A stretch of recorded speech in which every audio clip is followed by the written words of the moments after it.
د خاواک کوتل د اندراب ولسوالي په بغل کې تاسو د خاواک کوتل وینئ چې په ډیر سخته ځای کې جوړ شوی دی. دلته د سړک څنګ ته د اوبو لښتۍ وینئ چې دا په حقیقت کې د پل خمري د عمومي سیند یوه سرچینه بلل کیږي، ځکه د پل خمري عمومي سیند درې سیندونو څخه جوړ شوی دی چې یو د بامیانو رود دی، بل د اندراب همدغه چې سرچینه یې د دې ځای څخه شروع کیږي، او بل هم د خنجانو رود دی.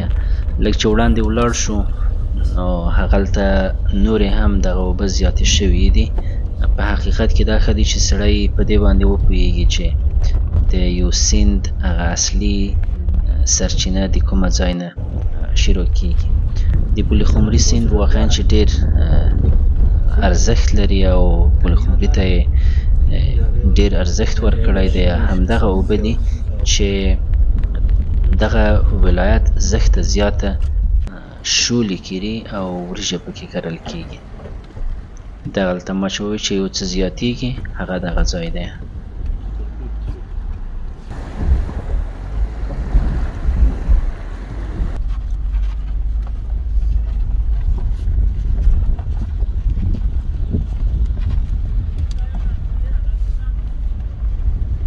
په دې ځای کې هم د موټرو ګڼه ګوڼه ده او تاسو وینئ چې ټول موټر منتظر ولاړ دي.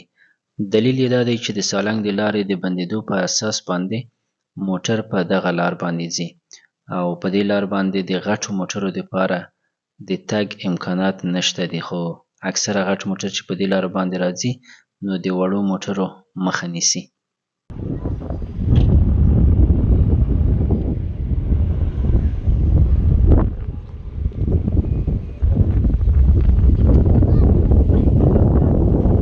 د بغلان ولایت نفوس 1,14,640 نفرو ته رسیدلی دی چې د پنجشیر د نفوس په پرتله تقریبا 5.8 برابره زیات دی او مساحت یې 21,118 کیلومتره مربع دی چې د پنجشیر په پرتله تقریبا 5.8 برابره زیات دی. پل خمري د بغلان د ولایت مرکز دی. په دغه ولایت کې زیاتره پنبه، چغندر، ابریشم، شولې یا وریژې زیاتې کرل کیږي چې 19.7 هکتاره شولې پکې کرل کیږي چې تقریبا هر کال 63,000 ټنه وریژې تولیدیږي او په افغانستان کې د وریژو د تولید له مخې دریم مقام لري چې د بغلانۍ وریژو په نامه باندې مشهورې دي او د دې ترڅنګ مڼې، ناک، ګیلاس، زردالو، خربوزه او هندوانه داسې نور هم په اندراب او نورو ولسوالیو کې کرل کیږي او د دې ترڅنګ قرقول هم د دې ځای د محصولاتو څخه دي. په دغه ولایت کې 2 د برق بندونه هم شته دي.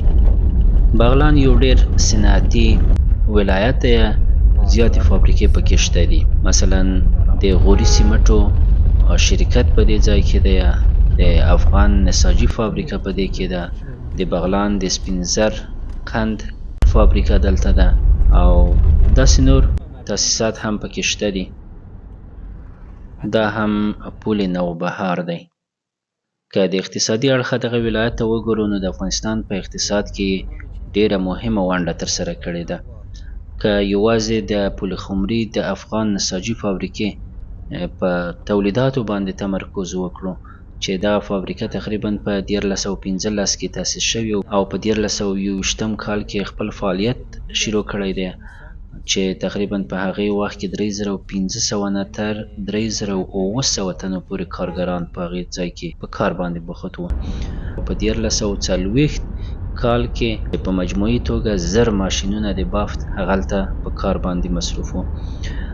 نو په 1342 کال کې دغه فابریکه د تولید له مخې چې سپین ټوکر یې تولیدولو د اوج مرحلې ته رسېدلې وه چې په یو کال کې تقریبا 21 میلیونه متر ټوکر تولیدولو تاسو فکر وکړئ د اقتصادي اړخه دغه زموږ هېواد ته څومره ګټه رسولی شي. 21 میلیونه متره رخت.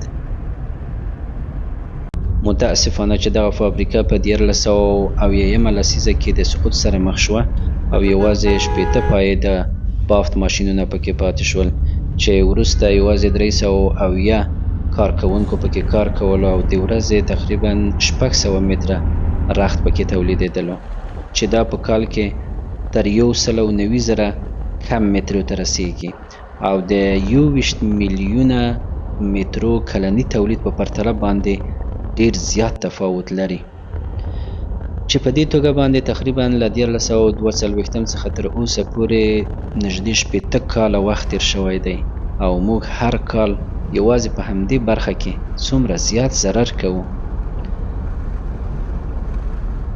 ښه نو درنو لیدونکو، تاسو ته مې د بغلان ولایت د اندراب ولسوالۍ ځینې منظرې در وښودلې او په تلو کې مې د دغه ولایت په هکله باندې ځینې معلومات هم له تاسو سره شریک کړل.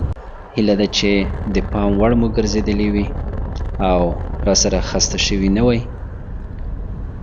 د سرک ترڅنګ چې تاسو کومه زراعتي ځمکه وینئ، په دې کې شولې کرل شوي دي چې وریجې ترې تولیدېږي.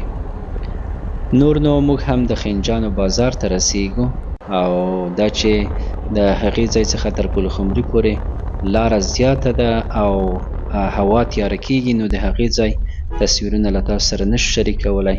په همدې خاطر همدلته در سره خدای پاماني کوو. هر چېرته چې یاست ښاد او بریالي اوسئ. الله مو من.